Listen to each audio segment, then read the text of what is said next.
મેં લગભગ 200થી વધારે છોકરીઓને મેં કમ્પ્લીટ કરી હશે. ઓહો.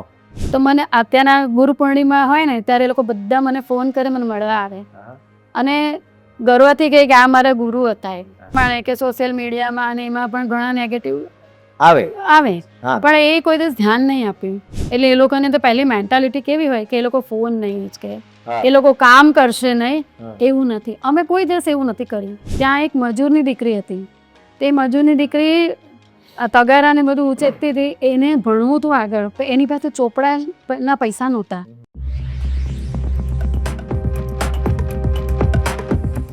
નમસ્તે મિત્રો, અર્પિત પાછો આવું છું તમારી સામે પોઝિટિવ પોલિટિક્સ લઈને.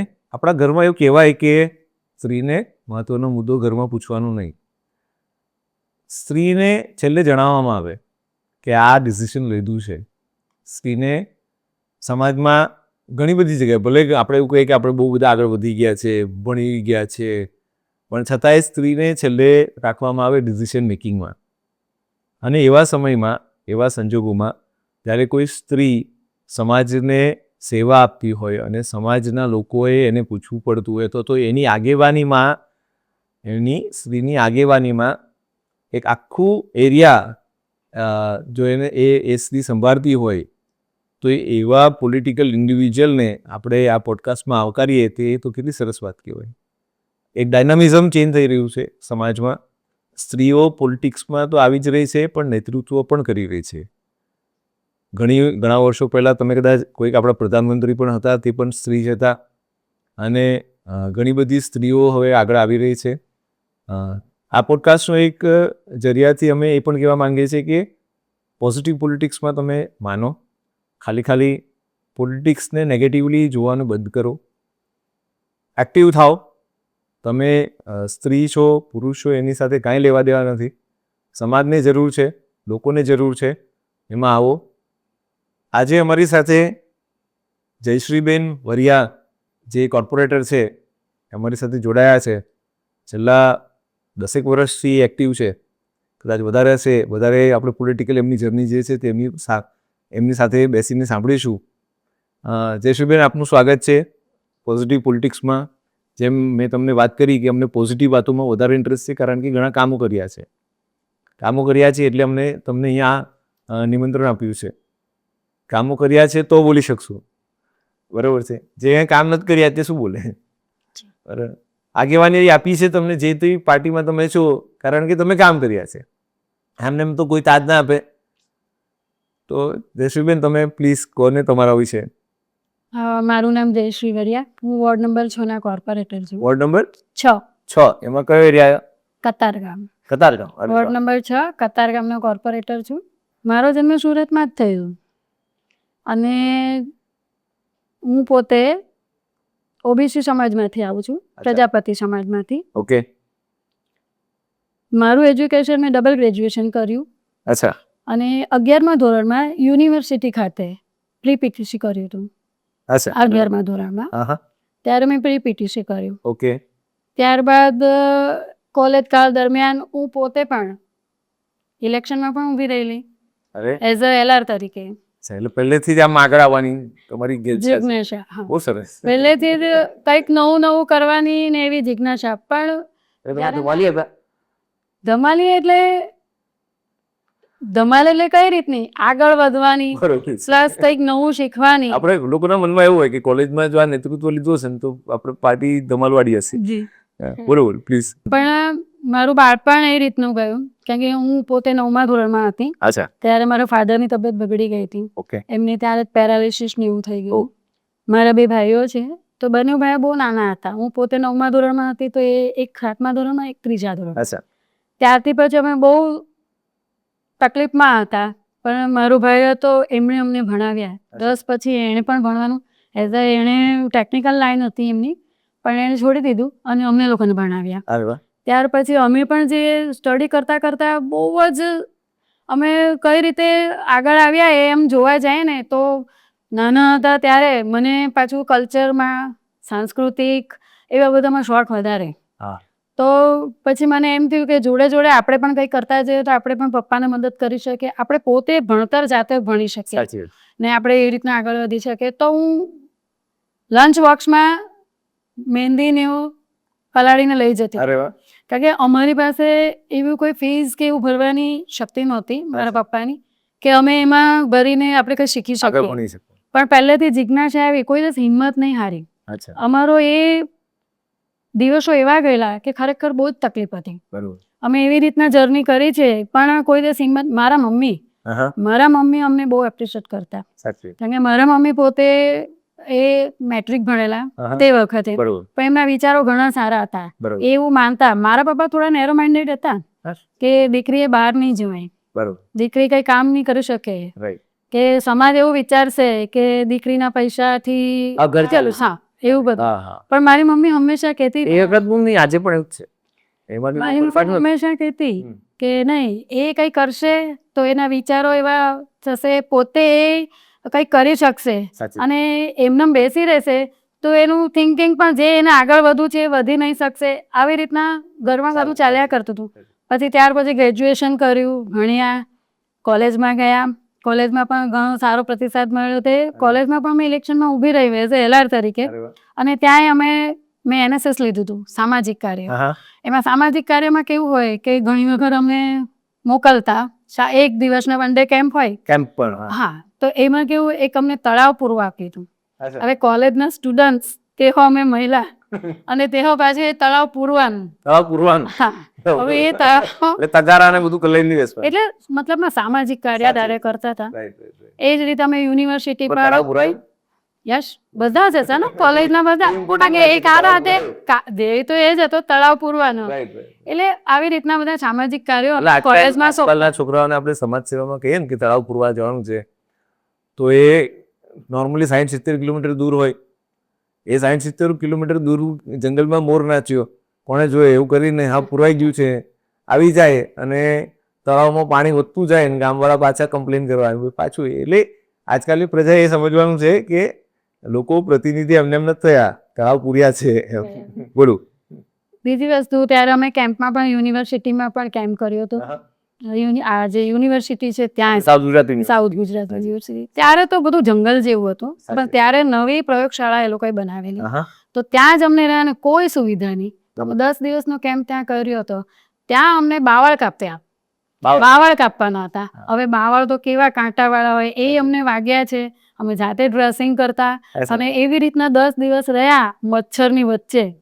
ત્યારે અમારા પેપરમાં લેખ આવેલો કે જે ઋષિમુનિઓ હતા એમને મચ્છર નહીં નડ્યા, પણ કોલેજના સ્ટુડન્ટ્સને મચ્છર નડ્યા. ઋષિમુનિઓ તો બહુ, એ લોકો તો સહન કરી શકે, ને તપસ્યાથી એ લોકોમાં એટલી યોગ શક્તિ હોય કે એ લોકો કરી શકે. આપણે તો અમે તો નાના બાળકો જ કહેવાતા ત્યારે, એમ જોવા જાય તો એમ. પણ આ બધા કહું ને, આ બધી કોશિશો કરતા, સામાજિક કાર્યો કરતા હતા. ધીરે ધીરે પહેલેથી એવી જિજ્ઞાસા કે કંઈક કરીએ એમ. મારે પોતે મેં ડબલ ગ્રેજ્યુએશન કર્યું, પણ મેં BEd નહોતું કર્યું. જો BEd કર્યું હોત તો મને ગવર્મેન્ટ જોબ મળે. પણ એવું બી હોત ને કે જો તમે કર્યું હોત તો સમાજ સેવામાં ના આવ્યા હોત, કોર્પોરેટર ના બન્યા હોત. એટલે જે થાય તે સારા માટે જ થાય, સારા માટે થાય. પણ એવું જરૂરી નથી. પણ કેવું થયું કે સંજોગ વસાત BEd નહીં કર્યું, પણ ત્યાર પછી સંજોગ સારા જ હતા કે જેથી ના થયું. પછી એવું થયું કે હવે શું કરવું એમ, કેમ કે પ્રાઇવેટ સ્કૂલમાં જો જોબ કરે તો સેલેરી એટલી બધી નહીં હોય, પ્લસ કેવું કે કંઈક આગળ વધવાની જિજ્ઞાસા વધારે. તો પછી એવું લાગ્યું કે બ્યુટી પાર્લરનો કોર્સ કરીએ. બ્યુટી પાર્લરનો કોર્સ માટે પૈસા જોઈએ, તો એ તો હતા નહીં. પછી શું કર્યું, મારા ફ્રેન્ડ હતા, એ લોકોની સંસ્થા ચાલતી હતી, એ ઘાંચી સમાજ હતો, એની સંસ્થા ચાલતી હતી. તો એમાં ઘાંચી સમાજને જ લઈ, પણ મારી ફ્રેન્ડ્સે રિક્વેસ્ટ કરી અને એમાં મને પણ લઈ ગઈ. અત્યારે આ બીજું એક જાણવા જેવી વસ્તુ છે કે તમને એવું હોય કે એક સમાજ બીજા સમાજને સપોર્ટ નથી કરતો. ના, એવું નથી, કરે.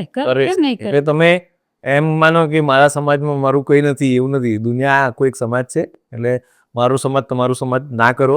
આજકાલના છોકરાઓને પણ હું કહેવું છું, કારણ કે આપણે એક ઉદાહરણ છે કે તમે OBC માંથી હતા અને ઘાંચી સમાજે એમને સપોર્ટ કર્યો, ને સંચાર જ્યાં ચાલતા હતા ત્યાં તમને કામ આપ્યું. બહુ સરસ, આગળ પ્લીઝ. પછી ત્યારે અમે ત્યાં કોર્સ શીખ્યો. પછી જે મને તકલીફ પડી, અમે જે રીતે ફેસ કર્યું, જે જિંદગીમાં જે પડાવ પડ્યા, અમારા જે પડાવ આવ્યા, તો મને પણ એમ થયું કે આપણે કોઈને મદદ કરી શકીએ. તો એટલે ત્યાર પછી મેં બ્યુટી પાર્લરનો જે કોર્સ કર્યો, ને એમાંથી મારી પોતાની મહેનતથી અને મારી આઈડિયાથી, કારણ કે એ જે કોર્સ હતો સમાજના લેવલથી, એ એટલું બધું ખાસ નહીં હોય કે બેઝિક હોય, બરોબર, એમાં આપણે આગળ વધવું બહુ જરૂરી.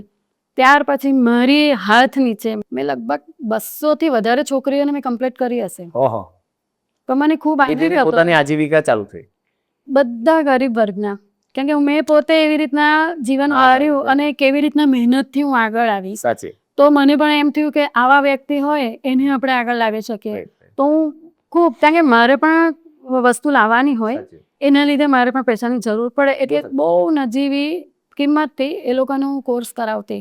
અત્યારના એ લોકો ટોપ લેવલના સલૂન રવે છે, એ લોકો બહુ જ સરસ રીતે. તો મને અત્યારના ગુરુ પૂર્ણિમા હોય ને ત્યારે એ લોકો બધા મને ફોન કરે, મને મળવા આવે અને ગર્વથી કહે કે આ મારા ગુરુ હતા એમ. અત્યારના એ લોકો આટલા ટોપ લેવલે પહોંચ્યા છે. ગુરુ હતા ને છે હજી. તો અજીતભાઈ યાદ કરે. સાચી. આ જ રીતે એક વખત હું હજી તો ભણતી હતી ને, હું મારી બાજુમાં કામ ચાલતું હતું, ત્યાં એક મજૂરની દીકરી હતી. તે મજૂરની દીકરી તગારા ને બધું ઉચકતી હતી, એને ભણવું હતું આગળ, પણ એની પાસે ચોપડાના પૈસા નહોતા. તો મેં એને પૂછ્યું તું કેમ આ કામ કરે છે? તેણે એવું કીધું કે મારી પાસે પૈસા નથી. હું તો નાની, હું પોતે પણ નાની હતી, પણ મેં એને એમ કીધું કે હું તને સ્કૂલની ફીસ તો નહીં ભરી શકું, પણ તારા ચોપડા લાવી શકું. તો મેં એને ચોપડા લાવ્યા. પ્લાન મેં કીધું હવે તું આ કામ નહીં કરતી. એના પપ્પાને પણ સમજાવ્યું કે એને ભણવાની જિજ્ઞાસા છે ને, તો તમે એને ભણાવો. એમ કરીને એમને મેં ચોપડા લાવી આપ્યા અને એ છોકરીએ ભણવાનું સ્ટાર્ટ કર્યું. એટલે પહેલેથી જ આવા બધા મને જિજ્ઞાસા રહેતી કે કંઈક કરીએ, પણ મને એવું પ્લેટફોર્મ નહીં મળતું કે કઈ રીતે આપણે કેવી રીતના, કોઈ હાથ પકડવા વાળું નહીં હતું, બધું જાતે જ કરીએ. અને ધીરે ધીરે ધીરે કરતા આવી રીતના આગળ આવ્યા. પાર્લરનું અમે પણ પછી એમાંથી નીકળી ગયા અને ઘણી સારી રીતે પછી જીવન જીવવા માંડ્યા. ત્યાર પછી રાજકારણની વાત કરીએ તો રાજકારણમાં તમે એટલે તમને પ્લેટફોર્મ જોઈતું હતું કે વધારે સારું કામ કરી શકો, કે એક જે લોકોને મગજમાં છે કે આપણે અહીંયા આવીશું એટલે વધારે પૈસા બનશે? નહીં, એવું નથી.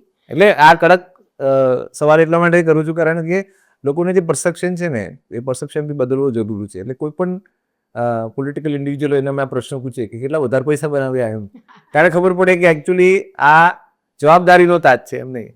આપ જણાવો શા માટે આપણે પોલિટિક્સ જોઈન કર્યું? પોલિટિક્સ મેં કીધું એ પ્રમાણે કે મને સામાજિક કાર્યો વધારે કરવા ગમતા. મારા સમાજમાં પણ હું પોતે સાંસ્કૃતિક કાર્યક્રમ ને બધું કરાવતી એઝ અ ટીચર તરીકે. પછી લગભગ 1995 ની વાત કરું તો એક કેન્દ્ર હતું. એ કેન્દ્રમાં પણ આવા બધા કોર્સિસો ચાલતા. પછી ગરબાઓ ને એવું બધું પણ કરાવતું. મને કહું ને, મને સાંસ્કૃતિક કલ્ચરમાં વધારે ઇન્ટરેસ્ટ, તો હું એ બધું પણ ત્યાં એઝ અ ટીચર તરીકે કરાવતી હતી. હિન્દુ મિલન મંદિર છે એમાં મેં કરાવ્યો હતો ગરબાની સોય કર્યા. પણ એની શાખા હતી કતારગામ, આજની તારીખમાં છે, તો ત્યાં કરાવતી હતી. પછી ધીરે ધીરે આવી સમાજ સેવાનું મને પહેલેથી ઇન્ટરેસ્ટ હતો જ. પોલિટિક્સ તમને ચૂઝ કર્યું કે તમે પોલિટિક્સ ચૂઝ કર્યું? પોલિટિક્સમાં મેં પોતે ચૂઝ કર્યું. પોલિટિક્સ ચૂઝ કર્યું? અચ્છા. એમાં એવું છે, મારા એક ફ્રેન્ડ્સ હતા, એ મારી પાસે આવતા હતા. તો ઘણી વખત મને નાનું કામ, એક વખત મેં નાનું કામ હતું ને એણે મને કીધું કે આ રીતે તમે જોજો થઈ જશે. તો મને એવો વિચાર આવ્યો કે જો આવી રીતના થતું હોય તો આપણે પોતે, મને એવી જિજ્ઞાસા તો છે કે આપણે કોઈને મદદરૂપ થઈ શકે. કારણ કે હું પોતે સામાન્ય ઘરમાંથી હતી, એટલે ક્યાં આપણે અટવાઈએ છીએ, ક્યાં આ બધા જે ગવર્મેન્ટના કામો છે કે એસએમસીના કામો છે, એઝ અ કોઈ પણ કામ, તો એ આપણે કઈ રીતે કરી શકીએ. તો જો આપણે આ ફિલ્ડમાં હોઈએ, ક્યાં તો આપણને આ જો પ્લેટફોર્મ મળે તો આપણે ખૂબ સારી રીતે કરી શકીએ અને મદદ પણ કરી શકીએ. એટલે એ મારા ફ્રેન્ડ્સ હતા, કે વારંવાર મારી પાસે આવતા, એટલે મને પણ એમ થયું કે મારે એમાં જોઈન્ટ થવું છે. એ ફ્રેન્ડ પોલિટિશિયન હતા? હા, કોર્પોરેટર જ હતા. કોર્પોરેટર જ હતા. તેમણે તમને એમની જગ્યા આપી દીધી કે ચલો દોસ્તિયારીમાં તમને. પછી એમની સાથે જોઈન્ટ થયા. મહિલા તરીકે આપણે કામ કર્યું, એમાં વારંવાર જતા, બધું જોયું કઈ રીતે એમાં કામ કરી શકાય. ધીરે ધીરે એવી રીતના કરી અને જ્યારે એનું ફોર્મ ભરવાનું આવ્યું ત્યારે ફોર્મ પણ ભર્યું. અને ભગવાનની દયાથી અને પાર્ટી એટલો વિશ્વાસ રાખ્યો. મારું એજ્યુકેશન હતું. હા, એટલે તમારી ઉપર વિશ્વાસ રાખ્યો એ ખાલી એજ્યુકેશનને લીધે આપ રાખ્યું, મહિલા હતા એટલે રાખ્યું, કે તમે કામ કર્યું એટલે રાખ્યું? કામ તો મેં કીધું એ પ્રમાણે એ તો કરતા જ હતા, પણ પાર્ટી એ પણ જોવે ને કે એજ્યુકેશન જે એક મહિલા તરીકે અત્યાર સુધી અમારા જે ઓબીસી સમાજમાંથી જેટલી મહિલા કોર્પોરેટર બની, તો એનું એજ્યુકેશન 10 સુધી જ હતું. મારું ડબલ એજ્યુકેશન ને પોલિટિકલ અને સમાજ સેવાને આમ તો કઈ લાગે વળગે નહીં? નહીં લાગે વળગે માણસની લાગણી છે ત્યાંથી સમાજ સેવા ચાલુ થાય ને. લાગે સમાજ સેવા એજ્યુકેશન હોય તો તમે સારી રીતે કામ પણ કરી શકો ને. હા, તમે વિચારધારા તમારી ઇમ્પ્લિમેન્ટ કરાવી શકો. સાચી વાત. પછી એવી રીતના ટિકિટ મળી પછી અચ્છા, અને એ રીતે કામ ચાલુ ટિકિટ કર્યું. મળી એટલે જલસો થઈ ગયો.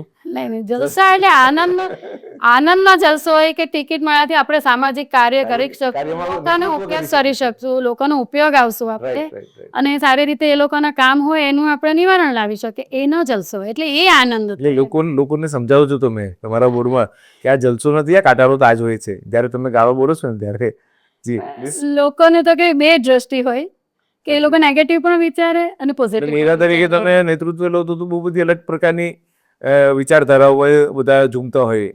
પહેલું તો જો મહિલા તરીકે આમ જોવા જઈએ ને તો ઘણાની નેગેટિવિટી એવી પણ હોય કે આમાં મહિલા જાય તો સારું નથી, પણ એ ખરેખર બહુ ખોટી વાત છે. તમે મહિલા તરીકે પણ ઘણા આગળ આવી શકો અને કામ કરી શકો. તમે જો એકલું સીમિત ઘર સુધી નથી, ઘરમાં તો મહિલા બધું આમાં રહીને પણ આપણે રાજકારણમાં રહીને પણ ઘર તો ચલાવી જ શકે છે અને બધું કરી શકે છે. તમારી પાસે તો એવી કળા છે મહિલાઓ પાસે તો કે બહુ બધું એક સાથે મેનેજ કરવાનું, મલ્ટીટાસ્કિંગ ની કરું ત્યાં સુધી પુરુષ કરતા મહિલા એટલા સક્ષમ છે કે સરસ રીતે કામ કરી શકે. માની લીધું અમે માનીએ છીએ. પોતે ઘર પણ ચલાવી શકે છે અને રાજકારણમાં પણ બધા કામ રહી શકે છે. સૌથી મોટી વસ્તુ કે પિયરમાં 21, 22 કે 25 વર્ષ રહીને ઓલ ઓફ અ સડન તમારે નવા ઘરમાં જવાનું, પછી ત્યાં સાસુ સસરાને સાચવવાના. હું પોતે અનમેરિડ છું. એ અલગ વાત છે, પણ હવે મહિલા તરીકે એક બહુ મોટું શિફ્ટ હોય છે એ લોકોના લાઈફમાં. સારી વાત છે અને એને પણ બહુ સારી રીતે નિભાવે છે મહિલા તરીકે. તો અમારા વોર્ડમાં જે કતાર ગામમાં આજે 125 લાખની વસ્તી છે મારા વોટરોની. 1.25 લાખની. અચ્છા. તો એમાં પણ મને ખરો સારી રીતે પ્રતિસાદ મળ્યો. સૌથી વધારે કતારગામ વિધાનસભામાં. અચ્છા. જે અમારે 4 વોર્ડ આવે. અચ્છા. 6, 7, 8 ને 12, અડધો 12 આવે. તો એમાં સૌથી વધારે વોટથી હું જીતી. વારે વાહ, એકદમ તમે એકદમ અને સારી રીતે કામ કર્યા. ઘણી વખત કીધું એ પ્રમાણે કે સોશિયલ મીડિયામાં અને એમાં પણ ઘણા નેગેટિવ આવે, પણ એ કોઈ દિવસ ધ્યાન નહીં આપ્યું. કારણ કે જો હંમેશા એટલું મેં તો જોયું કે કોઈ સારું પણ બોલે ને કોઈ ખરાબ પણ બોલે, આપણે આપણું કામ કર્યા રાખો, આપણું કર્મ કર્યા કરો. તમે પોલિટિક્સ જોઈન થયું તો તમને એ બધી લોભામણી ઓફરો આવતી હશે બરાબર, એઝ અ પોલિટિશિયન, કોર્પોરેટર, કે તમે અમારું આ કામ કરી આપો તો અમે તમને આમ થઈ જશે ને આમ કરી નાખીશું ને તમને આગળ વધારીશું ને. તો એ ખાલી આમ જનતા તરફથી જ આવે. મારે ખાલી અમે જ જાણવું છે, મારે કોઈ પોલિટિકલ નામ નથી જોઈતા, કોઈ પોલિટિકલ અજેન્ડા નથી આપણા અહીંયા આગળ, પણ એવી પ્રલોભનો બધાને આવે. પ્રલોભન તો અત્યાર સુધી બહુ ઓછા છે, એવા કંઈ આવ્યા નથી. કારણ કે અમે કામ જ એ રીતે કર્યા છે કે અમારી પાસે હજી કોઈ એવું આવ્યું નથી. પણ કદાચ આવ્યું હોય તો અમે કોઈ દિવસ એક્સેપ્ટ નથી કર્યું. કારણ કે આપણે આવ્યા છે એના માટે, સામાજિક કાર્ય કરવા માટે, પબ્લિક માટે આવ્યા કે પબ્લિકનું કામ આપણે કઈ રીતે કરી શકીએ. પણ એવું બી છે ને કે પ્રજા પોતે જ બેઝિકલી શોર્ટકટ શોધે છે અને પછી એમ કે આ તો અહીંયા આગળ આ લોકો આવા છે, અહીંયા તેવા છે. પ્રલોભનો એ પ્રજા તરફથી જ આવતા હોય છે. મને તો એવું લાગે છે કે ભાઈ અમે તમને કોર્પોરેટર બનાવવામાં આટલી મદદ કરી તો અમારું શું, ત્યાંથી તો આમ ચાલુ થાય દાદાગીરી કે ભાઈ પ્રજા તરફથી જે પ્રલોભન આવે એ એમના કામના હોય, પ્રાથમિક સુવિધાના હોય, તો એમાં આપણે એમને હંમેશા મદદ કરીએ. કદાચ કોઈ કામ એવા હોય કે નહીં પણ થઈ શકતા હોય તો એનો થોડોક સમય લાગે, ભાઈ આપણે કઈ રીતે કામ કરાવવા એ આપણામાં આવડત હોવી જોઈએ અને એ કામ અમે કરાવ્યા છે. પણ પ્રજા જ્યારે ગુસ્સે થતી હોય, સોશિયલ મીડિયા પર અનાપ શનાપ બધું લખતી હોય, તો તમને એવું નથી લાગતું કે પ્રજાને પણ એક સૂચન આપવાની જરૂર છે, અથવા તો પ્રજાને પણ કહેવાની જરૂર છે કે ભાઈ આ સિસ્ટમ આ રીતે ચાલે છે અને આ રીતે તમે જો એ સિસ્ટમમાં તમે પણ આવશો, પ્રજા પણ આવશે, તો તમને પણ ફાયદો થશે, શહેરને પણ ફાયદો થશે અને એરિયાને પણ ફાયદો થશે.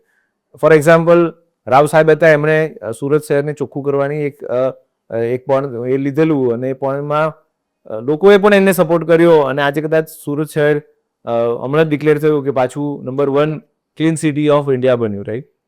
તો પ્રજા માટે થઈને એવા કયા કાર્ય તમને લાગે છે કે જે હજી બી તમારે કરવાના બાકી છે? પ્રજામાં તો પહેલું તો અવેરનેસ લાવવાની જરૂર છે કે પોલિટિક્સ કઈ રીતે ચાલે એમ. પોલિટિક્સ કરતા પણ એ લોકો જે કામ વિશે જે આપણને કહે છે, તમે જે કીધું એ રીતે કે એ લોકો તમને આવી રીતના કહી શકે, કે ગુસ્સે થઈ શકે, એ લોકોનો જે આક્રોશ હોય એ તમને જણાવે. પણ આક્રોશ ક્યારે હોય એ લોકોને? કેમ કે પ્રજાને પણ એવું હોય આજે કીધું આજે ને આજે કામ થઈ જવું જોઈએ, પણ એવું નથી હોતું. કામ હંમેશા એની ટેકનિકથી થતું હોય, એના નિયમો પ્રમાણે થતું હોય, તો એના માટે વાર લાગે. એટલે પ્રજાને સમજાવવું જરૂરી છે. કેવી રીતે સમજાવો? સમજાવે એઝ અ કોર્પોરેટર તો તમારી જવાબદારી એક પહેલી બને કે જે અત્યાર સુધી ઘણા વખતથી ઓછું થયું હશે પણ ઓછું થયું હશે, કે પ્રજાને સમજણ પડે કે કામ કઈ રીતે થાય સિસ્ટમમાં. કોઈક જ એવા હોય, બાકી જે ભણેલા અને એવું હોય એને તો ખાસ ખબર પડતી હોય. અમુક એવા હોય તો એને આપણે સમજાવે તો સમજે છે એ લોકો. એના માટે આપણે થોડોક સમય આપવો પડે એ લોકોને. અને આપણે પણ જો એની સાથે પહેલી વાત તો પોલિટિશિયન હોય એટલે એ લોકોને તો પહેલી મેન્ટાલિટી કેવી હોય કે એ લોકો ફોન નહીં ઉચકે, એ લોકો કામ કરશે નહીં, એવું નથી. અમે કોઈ દિવસ એવું નથી કર્યું. જ્યારે હું પોલિટિક્સમાં આવી, હું પ્રચાર કરવા જતી હતી ત્યારે મહિલાઓ હતા ને એવું કહેતા કે કોઈ મહિલાઓ પોતે કામ માટે સોસાયટીમાં આવતા નથી. અમે પ્રોમિસ કરેલું કે અમે પહેલા આવશું. બરોબર. અને અત્યારના વોર્ડ નંબર 6 માં પણ અમારું કામ તમે પૂછો તો એ જ રીતનું છે. અને એ રીતના કરીએ છીએ અમે. પ્રખ્યાત છું કામ કરવા માટે. પ્રખ્યાત એટલે કહું ને, મારી જવાબદારી, મારી નૈતિક જવાબદારી છે. અને એક આપણે જવાબદાર વ્યક્તિ તરીકે, તો આપણે એક પ્રતિનિધિ તરીકે આપણે આપણા વોર્ડનું કામ નહીં કરીએ અને આપણા વોર્ડનો વિકાસ નહીં કરીએ તો કેમ ચાલે? કોઈ એવા એક્ઝામ્પલ તમારે આપવા છે કે જે એક ઉદાહરણ રૂપ હોય કે જેમાં તમારે પ્રજાને બી આ માધ્યમ થકી કેવું હોય કે જેમ તમે કીધું કે અમુક સિસ્ટમથી કામ થતા હોય, એમને એવા કોઈ ઉદાહરણ તમારા લાઈફમાં, પોલિટિકલ લાઈફમાં એવા થયા કે જેમાં કોઈ આવી ગયું, બેસી ગયું અને માથા પર બેસી ગયું કારણ કે પ્રજા છે એમ, એ લોકોને એવું છે કે ભાઈ ટેક્સ આપ્યો એટલે અમારો હક બને છે કંઈ પણ બોલવાનો, અને તમને ચૂંટાઈને ત્યાં મોકલ્યા છે તો તમે નહીં સાંભળો તો કોણ સાંભળે? વાત સાચી. પણ તમારે બેઝિકલી શાક બનાવવા માટે શાક કાપવું પડે, પહેલાં તો લાવવું પડે, બધી પ્રોસિજર છે, પછી શાક બને ને પછી કોળિયા કરવા પડે ને પછી પચે, રાઈટ? તો આવું કોઈ ઉદાહરણ તમારામાં? આ તો ઘણી વખત ઉદાહરણ બન્યા છે. કારણ કે ઘણી વખત એવું થાય કે એ લોકો, પ્રજાને એટલું સારું છે કે ઓનલાઈન જે એ લોકો ફરિયાદ કરે છે, એટલે પહેલા તો પ્રજા પણ એટલું સરસ રીતે કામ કરે છે, ડાયરેક્ટ અમને નથી કહેતા. એ લોકો પહેલા ઓનલાઈન કે જે રીતે ફરિયાદ થતી હોય, કદાચ એનો ઉકેલ નહીં આવ્યો હોય તો એ લોકો અમારી પાસે આવે છે. અને ઘણી વખત એવું થાય કે ઘણી વખત કામ આમ તેમ થયું હોય એના લીધે એ લોકોને આક્રોશ હોય, તો અમે સમજાવીએ કે તમને આ રીતે કરશો તો આ રીતે કામ થઈ જશે તમારું. આપણે એક લોકો માટે થઈને કોઈક એવી વ્યવસ્થા કરીએ, આ તો એક નિવેદન છે કે એવી કોઈ વ્યવસ્થા કરીએ કે જેથી એ લોકોની ભાષામાં ઓનલાઈન એ લોકોને મળે છે અને ઇન્ફોર્મેશન મળે, અને એ ઇન્ફોર્મેશન જે છે તે એના માટે થઈને કોઈક એક આખો એક પ્રોજેક્ટ થાય કે જેના લીધે તેને લોકોને કયા કામ માટે કોને મળવું તે પણ કહું. આ તો કંઈક ખાડો પડ્યો હોય તો કે પ્રાઇમ મિનિસ્ટર આવા છે, બરાબર છે, જે કોઈ પ્રાઇમ મિનિસ્ટર હોય, એમાં આપણે બહુ સબ્જેક્ટમાં નથી જવું, પણ અથવા તો ખાડો પડ્યો છે તો કે ભાઈ ગૃહમંત્રીનો જવાબદારી, એટલે ભાઈ એ કંઈક ખાડો પૂરવા માટે થોડી આવ્યો છે, બરાબર છે, એના કંઈક અલગ લેવલના જવાબદારીઓ છે, તમારી અલગ લેવલની જવાબદારી છે, અધિકારીઓ છે, એ લોકો પણ પોતપોતાનું કામ કરે છે. તો આઈ થિંક એક બહુ ઇમ્પોર્ટન્ટ વસ્તુ છે કે ટેકનોલોજીના માધ્યમથી એ લોકોને આપણે વધારે અવેરનેસ ક્રિએટ કરીએ કે તમને તાવ આવે તો ડૉક્ટર તમારા ઘરે નથી આવવાનું, તમારે ડૉક્ટર પાસે જવાનું છે, રાઈટ? અથવા તો તમને દાંત દુખે છે તો તમે આંખના ડૉક્ટર પાસે નથી જતા. તો આઈ થિંક એ અવેરનેસ પણ કોર્પોરેટરો પોઝિટિવલી આગળ વધારે તેવી બી અમે આશા રાખીએ છીએ. એ તો એ રીતે કામ થાય જ છે. અમારા જે એસએમસી દ્વારા જે બધા ગ્રુપો બનાવ્યા છે, ક્યાં તો એ લોકોને જે ઓનલાઈન જે ફરિયાદો હોય છે એ લોકો પોતે પણ એટલા જ સમજે છે કે ક્યાં કઈ રીતે કરવું. પણ અમુક વિઘ્ન સંતોષી હોય ને, એનું તો આપણે શું કહી શકાય, એ લોકોનું કામ જ આ હોય. નવરી પ્રજા છે કે આપણે સુરતી ભાષામાં, એટલે એનું કામ એ મેં મારતા હોય, બાકી તમે જોવા જાઓ તો બધું બહુ ખૂબ સરસ રીતે કામ થતું. આપણે આ નવરી પ્રજાને આપણે ઇગ્નોર કરવા પડે એટ ટાઈમ્સ, કારણ કે એના સિવાય બીજો કોઈ ઉપાય નથી. આપણે અકળાઈને જવાબ આપીએ એવો ખોટો છે. આપણે એક જનપ્રતિનિધિ છે એટલે ઘણું અમે ફેસ કર્યું તો અમે અકળાઈએ નહીં, ભલે ગમે તે થયું હોય, પણ શાંતિથી એમને જવાબ આપે. એ જ વ્યક્તિ પાછા કે બેન ખરેખર બહુ સરસ રીતે કામ થઈ ગયું. પોલિટિક્સમાં વોટ ઇઝ નેક્સ્ટ તમારા માટે? નેક્સ્ટ આટલા કામો કર્યા છે અને મને તો આમાં સમાજ સેવાને હું પોતે કહેતી હતી કે આમાં કઈ રીતે આપણે બધાને મદદરૂપ થઈ શકીએ. તો મેં મારા વોર્ડમાં અને બધા કામ કર્યા છે, તો જો પાર્ટીને વિશ્વાસ હશે અને એમણે મારી પર વિશ્વાસ મૂકશે તો જરૂરથી પાછા માંગીશું ટિકિટ, અને મળશે તો ફરી પાછા એટલા જ સરસ રીતે કામ જે અત્યાર સુધી કામો કર્યા હું પોતે ડ્રેનેજમાં હતી વાઇસ ચેરમેન, અને ચૂંટાઈને આવી પછી મને પહેલી જ વખત વાઇસ ચેરમેન બનાવ્યા, જે વાઇસ પર્સન. તો ડ્રેનેજમાં મેં ઘણા એવા કામો કર્યા, કારણ કે હું પોતે વરસાદમાં ઘણી વખત નીકળતી નહીં, તો મેં જોયું છે કે ક્યાં ક્યાં પાણી ભરાય છે, તો એના માટે મેં સ્ટ્રોમ લાઈનો નખાવી છે. મેં સ્ટડી કરેલું કે આ પાણી ભરવાનું કારણ શું છે. એમાં ઊંડાણમાં તમે ઉતર્યા? તો અધિકારીને હું પોતે ત્યાં વરસાદમાં લઈ જતી અને હું પૂછતી કે અહીંયા પાણી ભરવાનું કારણ શું છે, તો એ લોકો પછી કહેતા કે અહીંયા સ્ટ્રોમ લાઈન. ઘણી વખત એવું બને કે અમુક જગ્યાએ રહી ગઈ હોય, કોઈએ ધ્યાન નહીં આપ્યું હોય, અને સ્વાભાવિક છે આટલો મોટો વોર્ડ હોય, કોઈ જગ્યાએ એવું બની શકે. તો એ કામ કરાવ્યું છે કે જ્યાં જ્યાં આવી સ્ટ્રોમ લાઈન નહોતી તેને સ્ટ્રોમ લાઈન, જ્યાં ડેમેજ લાઈનો હતી જે સ્ટ્રોમ લાઈન ને બધું એ પણ કરાવ્યા. અત્યારની પણ વાત કરું તો આ વખતે પણ એ સ્ટડી કર્યું કે કઈ કઈ જગ્યાએ નથી, એ બધું મેં નોટ કરાવ્યું છે એ લોકોને. પણ તમને પોલિટિક્સમાં અત્યારની જે જવાબદારીઓ છે તેનાથી વધારે જવાબદારીઓ મળે એવી આશા કરી? જવાબદારી મળે તો ચોક્કસ કરશું. વધારે જવાબદારીની વાત કરી છે.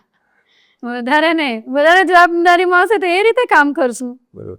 તમને એવું કંઈ પણ હોય કે જે તમારે અમારી પ્રજાને કેવું છે અથવા તો જે આમ જનતાને કેવું છે, તો તમારા વોર્ડના લોકોને કેવું છે, અમારા માધ્યમથી આપ પ્લીઝ કહી શકો છો? મારા વોર્ડની જનતા વતી તો હું એ જ કહું કે ખરેખર એમણે પણ અમને ઘણો સાથ આપ્યો છે, કારણ કે કંઈ પણ કામ હોય તો એ જ સરસ રીતે અમને પણ બિરદાવ્યા છે, સાથ સહકાર આપ્યો છે. કોઈક કહ્યું ને કે થોડું ઘણું એવું રહે પણ એની સામે આપણું નહીં જોવાય, કે જે સારું છે એને આપણે યાદ કરીને એની સાથે રહીને આપણે આગળ વધી શકીએ. અને જનતાએ પણ આટલો અમને ખૂબ સાથ આપ્યો, એ બદલ જનતા વતી હું ખૂબ ખૂબ આભાર માનું એમનો. ઓકે, જયશ્રીબેન, આપ અહીંયા આવ્યા, અમારી સાથે સરસ વાતો કરી, તમારું પોલિટિકલ જર્ની હજી વધારે સારું આગળ વધે.